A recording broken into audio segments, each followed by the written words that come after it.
புதுமை பசுமை மரமை கொண்டது எங்கள் தேசமடா.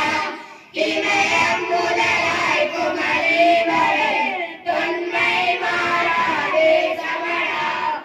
இந்திய பெருமை புகழுரைப்போம், உணர்ந்திடுவோம் உணர்ந்திடுவோம். நம் தேசத்தை காத்திடும் வளம் வளர்ப்போம்.